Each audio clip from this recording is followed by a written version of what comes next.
നമസ്കാരം. മലയാളി വാർത്തയിലേക്ക് സ്വാഗതം. ശബരിമല സ്വർണ്ണക്കൊള്ളക്കേസിലെ മുഖ്യപ്രതി ഉണ്ണികൃഷ്ണൻ പോറ്റിയെ കുരുക്കാൻ നടപടികൾ സ്വീകരിക്കാൻ ഒരുങ്ങുകയാണ് എൻഫോഴ്സ്മെന്റ് ഡയറക്ടറേറ്റ്. ഇഡിയുടെ നിർണായകമായ നീക്കങ്ങൾ കേസുമായി ബന്ധപ്പെട്ടുണ്ടാകുന്നു. പോറ്റി ഇന്ന് ജാമ്യത്തിലിറങ്ങിയാൽ, അതായത് ഇന്ന് ജാമ്യാപേക്ഷ സമർപ്പിച്ചിട്ടുണ്ട്, പരിഗണിക്കും. അത്തരത്തിൽ പോറ്റിക്ക് ജാമ്യം കിട്ടി പുറത്തിറങ്ങിയാൽ ഉടൻ തന്നെ സമൻസ് നൽകി അറസ്റ്റ് ചെയ്യാൻ ഒരുങ്ങുകയാണ് എൻഫോഴ്സ്മെന്റ് ഡയറക്ടറേറ്റ്. ഇഡി ഉദ്യോഗസ്ഥർ ഇതിനായുള്ള ശ്രമങ്ങൾ തുടങ്ങിയിട്ടുണ്ടെന്നാണ് വിവരം. കൊച്ചിയിലെ ആസ്ഥാനത്ത് വിളിച്ചു വരുത്തി ചോദ്യം ചെയ്യും. കട്ടിളപ്പാളി കേസിൽ 90 ദിവസത്തെ റിമാൻഡ് പിന്നിട്ട് ഇതോടെയാണ് കൊല്ലം വിജിലൻസ് കോടതിയിൽ പോറ്റി സ്വാഭാവിക ജാമ്യം തേടിയെത്തിയത്. ജാമ്യ ഹർജിയിൽ ഇന്നലെ വാദം പൂർത്തിയായിരുന്നു. ദ്വാരപാലക കേസിൽ നേരത്തെ സ്വാഭാവിക ജാമ്യം കിട്ടിയതാണ്. പ്രത്യേക അന്വേഷണ സംഘം കുറ്റപത്രം സമർപ്പിച്ചിട്ടില്ല. അതുകൊണ്ട് കട്ടിളപ്പാളി കേസിലും പോറ്റിക്ക് ജാമ്യം കിട്ടുമെന്നാണ് നിലവിൽ ലഭ്യമാകുന്ന സൂചന. സ്വർണ്ണക്കൊള്ളയിൽ അറസ്റ്റിലായ 3 പ്രതികൾക്കും ഇതിനോടകം കോടതി ജാമ്യം അനുവദിച്ചിരുന്നു. മുൻ അഡ്മിനിസ്ട്രേറ്റീവ് ഓഫീസർ മുരാരി ബാബുവിനും മുൻ എക്സിക്യൂട്ടീവ് ഓഫീസർ സുധീഷ് കുമാറിനും സ്വാഭാവിക ജാമ്യമാണ് കിട്ടിയത്. എന്നാൽ റിമാൻഡിലായ മുൻ അഡ്മിനിസ്ട്രേറ്റീവ് ഓഫീസർ എസ് ശ്രീകുമാറിന് തെളിവുകളുടെ അഭാവം ചൂണ്ടിക്കാട്ടി കോടതി ജാമ്യം അനുവദിക്കുകയായിരുന്നു.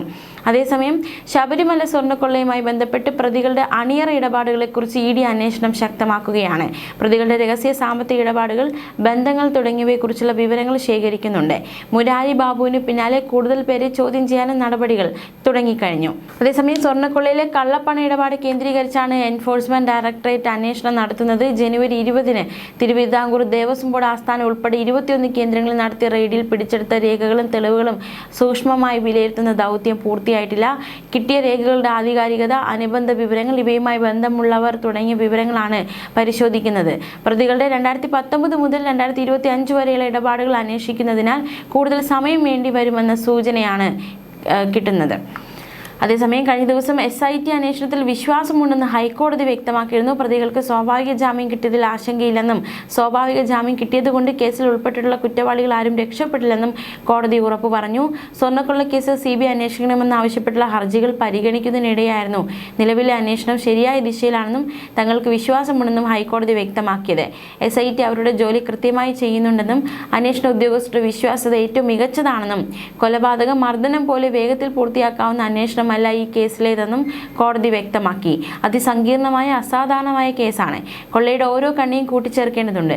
90 ദിവസത്തിന് ശേഷം പ്രതികൾക്ക് സ്വാഭാവിക ജാമ്യം കിട്ടിയത് അന്വേഷണത്തെ ബാധിക്കുമെന്ന ആശങ്കയില്ല. സ്വാഭാവിക ജാമ്യം കിട്ടിയതുകൊണ്ട് മാത്രം കേസിൽ ഉൾപ്പെട്ടിട്ടുള്ള കുറ്റവാളികൾ ആരും രക്ഷപ്പെടില്ലെന്നും അന്വേഷണത്തിന് മേൽനോട്ടം വഹിക്കുന്ന ജസ്റ്റിസുമാരായ A. Raja Vijayaraghavan, KV Jayakumar എന്നിവരുടെ ദേവസ്വം ബെഞ്ച് വ്യക്തമാക്കി. അതേസമയം കുറ്റപത്രം സമർപ്പിക്കാത്തതിനാൽ കേസിലെ പ്രതികൾ ഓരോരുത്തരായി ജാമ്യം നേടി പുറത്തിറങ്ങുന്ന സാഹചര്യം വാദത്തിനിടെ ഹർജിക്കാർ ചൂണ്ടിക്കാട്ടി. ഇത് പ്രത്യേക അന്വേഷണ സംഘത്തിന്റെ വിശ്വാസ്യതയെ ബാധിക്കുമെന്നും ജനങ്ങൾക്കും ഇക്കാര്യത്തിൽ ആശങ്കയുണ്ടെന്നും ഹർജിക്കാർ വാദിച്ചു. ന്യൂസ് ഡെസ്ക്, മലയാളി വാർത്ത.